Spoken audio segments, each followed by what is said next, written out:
الحمد لله نحمده ونستعينه ونستغفره ونؤمن به ونتوكل عليه ونعوذ بالله من شرور أنفسنا ومن سيئات أعمالنا من يهده الله فلا مضل له ومن يضلله فلا هادي له ونشهد أن لا إله إلا الله وحده لا شريك له ونشهد أن محمدا عبده ورسوله أما بعد فأعوذ بالله من الشيطان الرجيم بسم الله الرحمن الرحيم إنا نحن نزلنا الذكر وإنا له لحافظون وقال النبي صلى الله عليه وسلم ثم أورثنا الكتاب الذين اصطفينا من عبادنا أو كما قال عليه الصلاة والسلام خيركم من تعلم القرآن وعلمه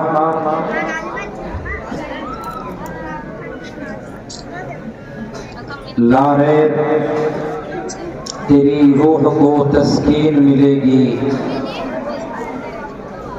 لارے تیری روح کو تسکین ملے گی تو قرب کے لمحات میں قرآن پڑھا کر،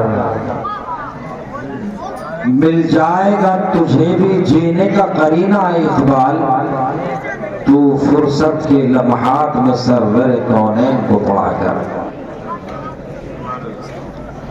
اور ایک شاعر کہتے ہیں، کیا خوب کہتے ہیں، نہ جانے دنیا میں کتنے صاحب ایمان زندہ ہیں، بسا کر اپنے دل میں رب کا وہ فرمان زندہ ہے، اور قرآن کے نسخے کو جلا کر کیا سمجھتے ہو تم، ابھی دنیا میں لاکھوں کروڑوں حافظ قرآن زندہ ہیں۔ اور ایک شاعر کہتے ہیں، بجھ نہیں سکتا کسی آندھی سے قرآن کا یہ چراغ، بجھ نہیں سکتا کسی آندھی سے قرآن کا یہ چراغ، آندھیوں خود ہی آزما لو سامنے میدان ہے۔ صدر محترم، حاضرین جلسہ، اسٹیج کے اوپر تشریف فرما اکابرین امت اور جلسے کی نظامت فرما رہے بہت خوبیوں کے ساتھ، بڑے اچھے انداز کے ساتھ حضرت مولانا مفتی محمد واصل صاحب اور قرب و جوار سے آئے ہوئے مہمانان مکرم اور اس بستی سے آئے ہوئے میرے بھائی، بڑے بچے، چھوٹے اور پردہ نشین میری ماں اور میری بہنیں، یہ اللہ رب العزت کا ہمارے اوپر بڑا فضل ہے کہ اللہ نے پچھلے سال کی طرح بھی اس سال باب العلوم کا یہ سالانہ جلسہ ہمارے نصیب میں لکھا تھا، ہمیں مل گیا ہے۔ آپ یقین جانیں اس بستی میں سے جو پچھلے سال اس موقع کے اوپر موجود تھے، جہاں تک میرا خیال ہے 5، 7، 10 آدمی وہ اس دنیا کو خیر آباد کہہ چکے ہوں گے، وہ قبرستان میں جا چکے ہوں گے، ان کا نام و نشان ختم ہو چکا ہے، ان کے نام لیوا بھی ختم ہو چکے ہیں۔ اب سوچنا یہ ہے اور کرنا یہ ہے، یہاں آنے کا جو ہمارا مقصد ہے، ہم یہاں کیوں آئے ہیں، کس لیے ہم یہاں اپنا اتنا قیمتی وقت نکال کر جلسے میں بیٹھے ہوئے ہیں، اصل مقصد کیا ہے اس کے اوپر مجھے روشنی ڈالنی ہے، اور جیسا کہ میں نے بتایا کہ 30 سے 40 منٹ مجھے آپ سے گفتگو کرنی ہے اور پھر روانہ ہو جانا ہے۔ حضرات گرامی، یہ مجلس قرآن کی مجلس ہے۔ پہلے تو آپ یہ سمجھ لیں کہ یہ مدرسہ باب العلوم ہے۔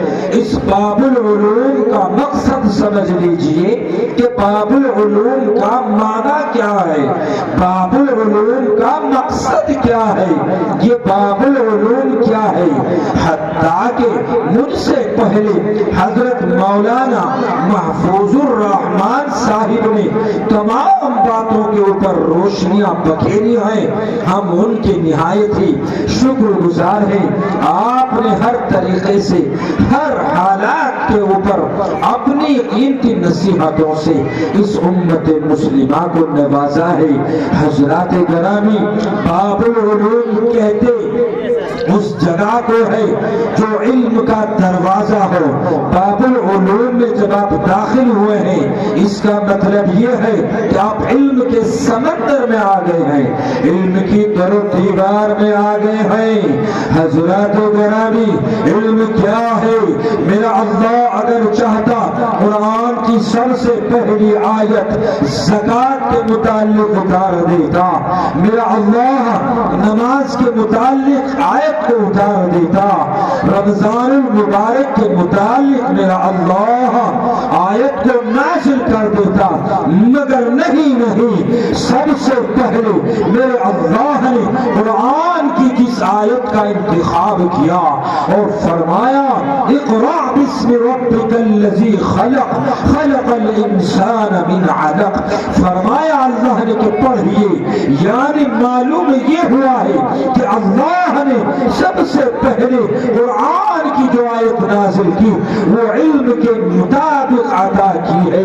میرے بھائیو، قرآن اللہ کی وہ کتاب ہے جس کو کتاب اللہ بھی کہا گیا، کلام اللہ بھی کہا گیا ہے۔ حالانکہ آسمان سے اور بھی کتابیں نازل ہوئی ہیں، توریت آسمان سے نازل ہوئی، زبور آسمان سے نازل ہوئی، انجیل آسمان سے نازل ہوئی، بہت سے صحیفے اتارے گئے، مگر کسی بھی کتاب کو کتاب اللہ نہیں کہا گیا، کلام اللہ نہیں کہا گیا۔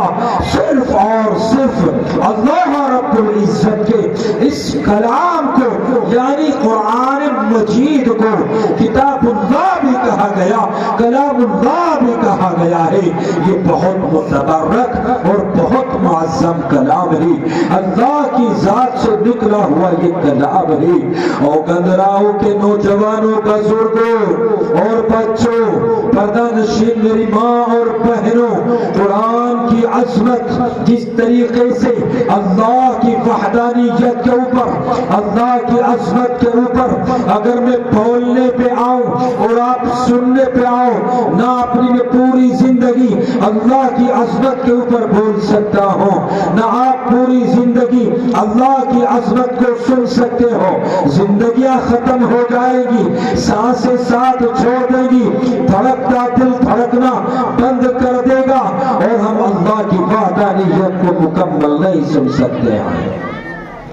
بعینہ، اسی طریقے سے جس طریقے سے اللہ کی عظمت کو مکمل ہم نہیں سن سکتے ہیں، اسی طریقے سے اللہ کے کلام کو یعنی کتاب اللہ کو یعنی کلام اللہ کی عظمت کو بھی ہم مکمل نہیں سن سکتے ہیں۔ میں اگر اللہ کے قرآن کی عظمت کے اوپر بولنا شروع کروں تو الفاظ بونے ہو جائیں گے، الفاظ چھوٹے پڑ جائیں گے، زبان لرزا جائے گی، دل بے قابو ہو جائے گا، بدن میں اتنی حیثیت، اتنی طاقت نہ رہے گی کہ قرآن کی عظمت کے اوپر مختصر سے وقت میں بول دوں اور تم سنو۔ عزیزان ملت، آپ حیران ہوں گے، یہ قرآن کی عظمت ہے۔ ہاں قرآن کی عظمت عظمت میں آپ بیٹھے ہوئے ہو، قرآن کی محبت میں آپ بیٹھے ہوئے ہو۔ قرآن اللہ کا کلام ہے، قرآن اللہ کے اندر سے نکلا ہوا کلام ہے، یہ قرآن کی محبت والوں کا مجمع ہے۔ آپ حیران ہوں گے، ایک قرآن کے اوپر ایگزامپل کے طور پہ، ایک مثال کے طور پہ میں اپنی بات کو یہاں سے شروع کرتا ہوں۔ قرآن کے اوپر ایک جلد لگائی جاتی ہے، وہ جلد گتے کی ہوتی ہے اور اس جلد کی حیثیت کچھ بھی نہیں ہے۔ جب وہ جلد دکانوں میں ہوتی ہے تو اس گتے کے اوپر پیر رکھ دیتا ہے، تو اس گتے کو نالی میں بہا دیتا ہے، کوئی اس گتے کو پھاڑ کر کے اس کے ٹکڑے کر کے سردی کے موسم میں جلا لیا کرتا ہے تاکہ سردی کو بھگا سکے۔ مگر جیسے ہی وہ گتا دکان سے نکلا، فیکٹری میں پہنچا اور پھر پریس میں پہنچا اور پھر اس گتے کو قرآن مجید سے جوڑ دیا گیا ہے، اب وہ گتا نہیں رہا ہے، اب اس گتے کی شان کو 4 چاند لگ چکے ہیں۔ حال تو یہ ہے کہ اس گتے کی عظمت بھی اتنی ہو گئی ہے جتنی کہ قرآن عظیم کی ہے۔ اگر قرآن عظیم کو اٹھانے سے پہلے وضو کرنے کی ضرورت ہے تو پہلے جب وضو کیا جائے گا تو قرآن کے گتے کو جب چھوئیں گے وضو کی حالت میں چھونا پڑے گا۔ حال تو یہ ہے کہ قرآن عظیم سے جڑا ہوا 1-2 میٹر کا کپڑا، 1 میٹر کا کپڑا ہے، اگر وہ کپڑا جب قرآن سے جڑ گیا ہے، اب اس کا نام نہ کرتا رکھا گیا ہے نہ پائجامہ رکھا گیا ہے، ادب کے ساتھ اس کا نام جزدان رکھا گیا ہے۔ حال یہ ہے کہ گھروں میں پردہ نشی میری ماں اور میری بہنیں اور میرے نوجوان ساتھی اور میرے بزرگ جب وضو کرتے ہیں تو پہلے قرآن کے جوڑا ہوا، قرآن سے وابستہ ہوا وہ جو کپڑا ہے پہلے وضو کریں گے، پھر اس کپڑے کو کھولیں گے، پھر گتے کو ہاتھ لگائیں گے۔ کیوں بھائی بتا تو صحیح، جلسے میں آنے والوں جو کپڑا تم نے پہنا ہے اسی تھال کا تو وہ کپڑا ہے، اس کو وضو کر کے کیوں ہاتھ لگا رہے ہو؟ کیوں پاک صاف ہو کر کے اس کپڑے کو ہاتھ لگا رہے ہو؟ یہی گتا تیرے گھر کے کسی کونے میں پڑا ہوا ہے، اس میں لاتیں مار رہے ہو، اسی جزدان کا ایک چھوٹا سا کپڑا تیرے گھر میں لگا ہوا ہے، بائکیں صاف ہو رہی ہیں، بچوں کے ناک صاف ہو رہے ہیں، جوتوں کا گرد و غبار صاف ہو رہا ہے۔ کیوں؟ اس لیے کہ وہ کپڑا قرآن سے نہیں جڑا ہے، وہ گتا قرآن سے نہیں جڑا ہے۔ وہ کپڑا جب قرآن سے جڑا تو خدا کی قسم مسلمان شرابی ہو، زانی ہو، جھوٹا ہو، ظالم ہو، فسادی ہو، کسی بھی حالت میں اپنی زندگی گزار رہا ہو، مگر قرآن عظیم سے جڑے ہوئے گتے کو اور قرآن عظیم سے جڑے ہوئے کپڑے کو بنا وضو کے ہاتھ نہیں لگا سکتا ہے۔ کیوں؟ اس لیے کہ وہ کپڑا قرآن سے جڑ گیا ہے، وہ گتا قرآن سے جڑ گیا ہے۔ اور حال تو مسلمانوں کا یہ ہے، افسوس کی بات تو آج یہ ہے کہ ہمارے گھروں میں یہ جو موبائل آ گیا ہے، اب ہمیں قرآن کی تلاوت بھول گئی ہے، اب ہمیں قرآن یاد نہ رہا، اب ہمیں قرآن کی تلاوت نہ رہی۔ رات میں ہمیں 12 بج جاتے ہیں، موبائل میں لگے ہوئے ہیں، صبح اٹھتے ہیں پھر موبائل ہے، اور نادان و نوجوان کس طرف جا رہا ہے ذرا سوچ تو صحیح۔ اسی مدرسے کا ایک طالب علم، باب العلوم کا ایک چھوٹا سا ننھا سا طالب علم چند لمحات پہلے میرے نبی کی سیرت کو بیان کر رہا تھا۔ خدا کی قسم جب اس نبی کے سامنے میدان معاشر میں پہنچو گے، اگر اس نبی نے، اس کالی کملی والے نے ایک مرتبہ گروا پکڑ کے یہ پوچھ لیا، اے میرے امتی بتا جس قرآن کو میں تجھے دے کر کے آیا تھا اس قرآن کا کیا بنا ہے، جس حدیث کو میں تجھے دے کے آیا تھا اس حدیث کا کیا بنا ہے، خدا کی قسم اگر آج سوتے لاتے بھار، اگر آج کسی سے دوری ہے تو مسلمانوں کو قرآن سے دوری ہے، قرآن والوں سے دوری ہے، مساجد سے دوری ہے، مدارس سے دوری ہے۔ اور میں اپنے ذوق میں کہتا ہوں، ہر جگہ یہ بات کہتا ہوں، اور مسلمانوں ثم اورثنا الکتاب الذین اصطفینا، ان کی قدر و منزلت کو سمجھو، علماء کی حقیقت کو جانو، ان کو سمجھو، ان کی حیثیت کیا ہے، ان کا مقام کیا ہے، ان کا مرتبہ کیا ہے۔ اگر یہ علماء، یہ نبیوں کے وارث جن کے بارے میں میرے نبی نے 1400 سال پہلے سنایا تھا اور چیخ کر کہا تھا العلماء ورثۃ الانبیاء، میرے وارث، یہ میرے وارث علماء ہوں گے، نبیوں کے وارث علماء ہیں، تمام انبیاء کے وارث علماء ہیں۔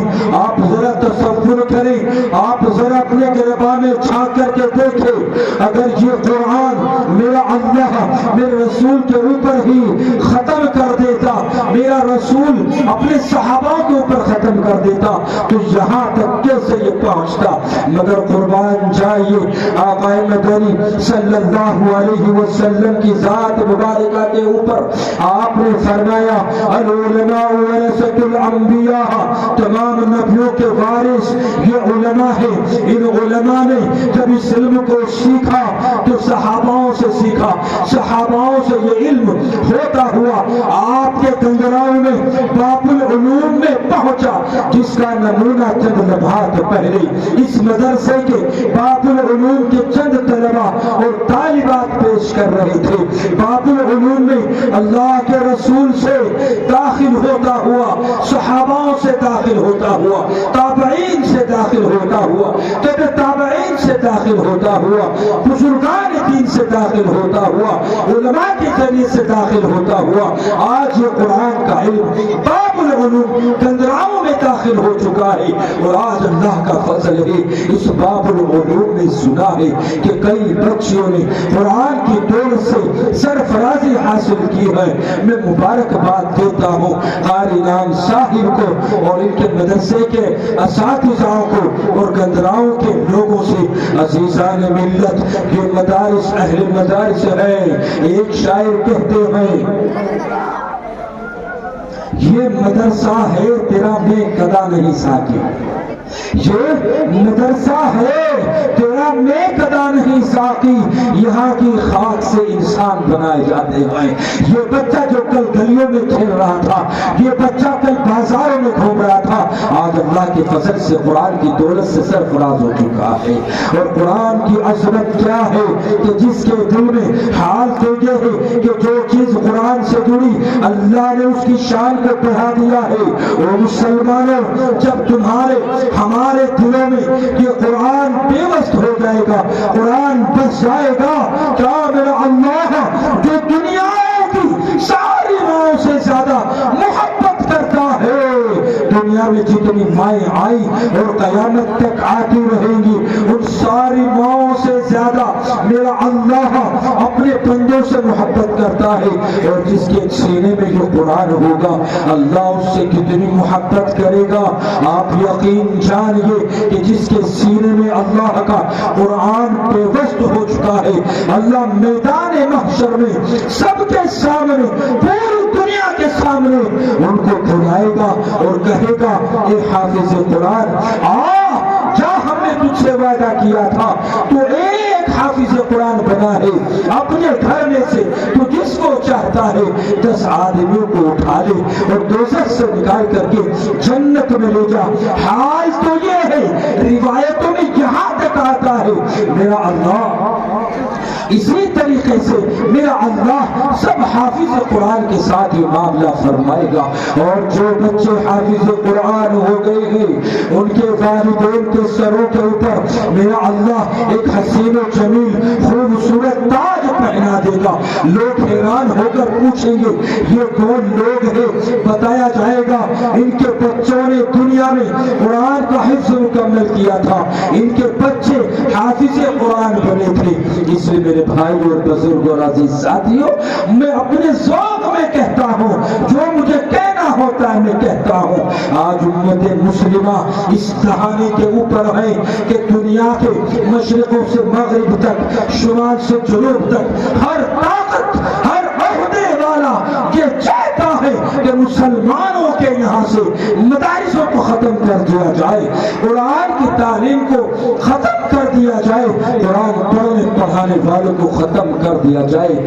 اللہ اکبر، معاذ اللہ، اللہ مجھے معاف فرما دے اگر کہیں دشمنان اسلام اپنی سازشوں میں کامیاب ہو گئے، حال تو ایسا نہیں ہوگا، نہیں ہوگا، چونکہ مذہب اسلام پھیلنے کے لیے آیا ہے۔ یہ بات الگ ہے کہ حق اور باطل کی جنگ ہمیشہ سے رہی ہے۔ ہاں کبھی کبھی جب حق پر چلنے والوں میں سستی اور لاپرواہی آئی ہے، جب جب حق والوں نے حق نہیں جانا ہے، جب جب باطل نے سر اٹھانا ہے، لیکن آخر یہ ہوتا ہے، انجام یہ ہوتا ہے کہ باطل ہارتا ہے اور حق جیت جاتا ہے۔ آج ہندوستان سے لے کر اور یورپین دیش تک سب کا حال یہ ہے، وہ جو چاہتے ہیں کہ دشمنان اسلام یہی چاہتا ہے کہ دنیا سے مذہب اسلام مٹ جائے۔ اور دنیا کے دشمنان اسلام، میں اس جلسے سے تمہیں یہ پیغام دے کے جا رہا ہوں، تیری ہستی کیا ہے؟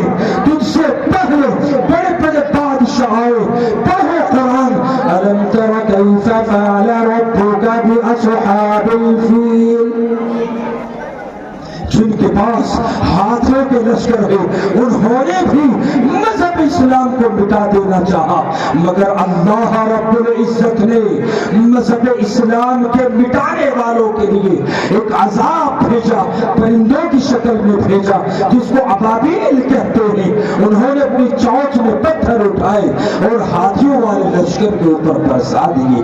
یہ بات الگ ہے کہ آج ابھی اللہ ہم سے ہمارا امتحان لے رہا ہے، ہم دعا کرتے ہیں اللہ ہم تیرے سائے میں بیٹھے ہیں، تیرے بجنے میں بیٹھے ہیں، اللہ تو ہم سے امتحان نہ لے۔ یہ امت بہت کمزور ہو چکی ہے، تیرے لال نبی کی لاڈلی امت لاوارث ہو چکی ہے۔ ہر کوئی اس امت کو نکلنا چاہتا ہے، ہر کوئی اس امت کو ڈسنا چاہتا ہے، ہر شخص اس امت سے نکل جانا چاہتا ہے۔ میں پوچھنا چاہتا ہوں وقت کے حکمرانوں سے، ان ظالم حکمرانوں سے کہ مسلمان کا خوف اتنا سستا کیوں ہے؟ آج مسلمانوں کی عبادت گاہوں کو کیوں توڑا جا رہا ہے؟ آج مسلمانوں کی خانقاہوں کو کیوں توڑا جا رہا ہے؟ آج مسلمانوں کے بچوں کو دھول کی شکل میں آ کر کے کیوں معاملات کی جاتی ہے؟ آج کیوں مسلمانوں کے سروں سے ٹوپیاں چھیننا چاہتے ہو؟ آج کیوں مسلمانوں کے چہروں سے داڑیاں چھیننا چاہتے ہو؟ آج کیوں مسلمانوں کے بہنوں سے حجاب چھیننا چاہتے ہو؟ آج مسلمان بیٹیوں کو آج لاٹری میں پھنسا کر کے کیوں ان کا قتل کیا جاتا ہے؟ ہے کسی کے پاس اس بات کا جواب؟ کیوں؟ اس لیے کہ سب سے پہلے دل کے پھپھوڑے جل اٹھے سینے کے داغ سے، دل کے پھپھوڑے جل اٹھے سینے کے داغ سے، اس گھر کو آگ لگ گئی ہے گھر کے چراغ سے۔ بتاؤ گنجراہوں کے نوجوانوں بزرگوں، کون سا چورایا ایسا ہے جہاں علماء کی برائیاں نہیں آئے؟ کون سا ٹھکانہ ایسا ہے جہاں مدارسوں کی برائیاں نہیں آئی؟ کون سا ٹھیلا ایسا ہے جس پہ مدرسے میں پڑھنے پڑھانے والوں کو حقیر نہیں جانا جاتا ہے؟ معلوم یہ ہوا ہے کہ ہر جگہ ہر چوراہوں پر کچھ کام ملے نہ ملے علماء کی برائیاں ہے، مدارس کی برائیاں ہے۔ سچ بتاؤ گنجراہوں کے لوگوں، میں اس جلسے میں آج پہلی بار نہیں آیا ہوں، ہاں الحمدللہ یہ بات میں فخر کے ساتھ کہہ سکتا ہوں کہ ہر سال اس مدرسے میں کوئی نہ کوئی ترقی میں ضرور دیکھتا ہوں، اور اس بار جو ترقی میں نے دیکھی ہے آپ کی محبت کی ترقی دیکھی ہے۔ اب سے پہلے 5-7 سال سے میں آ رہا ہوں، اللہ کے فضل سے ایسا مجمع اس جلسے میں نہیں آیا ہے۔